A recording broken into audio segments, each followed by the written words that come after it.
So guys, এই বিষয়টা হাস্যকর হলো সত্য যে বাংলাদেশ সেনাবাহিনীতে শুধুমাত্র তোমরা পঞ্চম শ্রেণী পাশ করলেই যোগদান করতে পারবা। সেনাবাহিনীর একটি বেসামরিক নিয়োগ বিজ্ঞপ্তি প্রকাশিত হয়েছে, যেখানে তোমরা ছেলে এবং মেয়েরা বিবাহিত বা অবিবাহিত অথবা প্রবাসী তোমরা চাইলে এখানে অ্যাপ্লিকেশন করতে পারবা, ইভেন তোমাদের চাকরি হবে।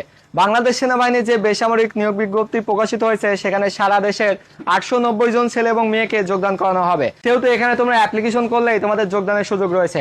ইভেন এখানে বেশ কিছু কাজের ভিত্তিতে সর্বমোট 69 রকমের কাজের ভিত্তিতে ছেলে এবং মেয়েদেরকে যোগদান করানো হবে। প্রত্যেকটা কাজই রয়েছে। তুমি পরিচ্ছন্নতা কর্মী হতে চাও, তুমি অফিস সহায়ক হতে চাও, তুমি ওয়ার্ড বয় হতে চাও, তুমি চালক হতে চাও, তুমি অন্য অন্য যেই সমস্ত পদ, এখানে 69 রকমের কাজ আছে, ইলেকট্রিশিয়ান, মেকানিক্যাল বা এক্সেপ্টা বিভিন্ন কাজের ভিত্তিতে ছেলে এবং মেয়েরা যোগদান করতে পারবে। তুমি পঞ্চম শ্রেণী পাশ করলে কিছু পদ আছে, অষ্টম শ্রেণী পাশ করলে কিছু পদ আছে, এসএসসি পাশ করলে, এইচএসসি পাশ করলে বা তার চেয়ে যদি তোমার বেশি হায়ার কোয়ালিফিকেশন থাকে সেই সমস্ত কোয়ালিফিকেশনের উপর ভিত্তি করে তোমাদের এখানে চাকরি হবে।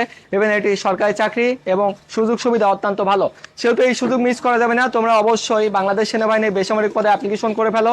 এর অ্যাপ্লিকেশন শুরু হয়েছে 1 সেপ্টেম্বর থেকে, শেষ হবে 30 সেপ্টেম্বর। এই সময়ের ভিতরে তোমরা যারা অ্যাপ্লিকেশন করবা অনেকেরই চাকরি হবে। এখানে আবেদন সম্পর্কিত বিস্তারিত সকল তথ্য আমাদের ফেসবুক পেজ ফ্রিজম প্রকাশনী অথবা আমাদের ফেসবুক পেজ ডিফেন্স 24 বিডি অথবা আমাদের টেলিগ্রাম চ্যানেল ডিফেন্স 24 বিডি, সেখানে আপডেট করা আছে। চাইলে তোমরা দেখে অ্যাপ্লিকেশন করে ফেলতে পারো, ইভেন তোমাদের অনেকে চাকরি হবে।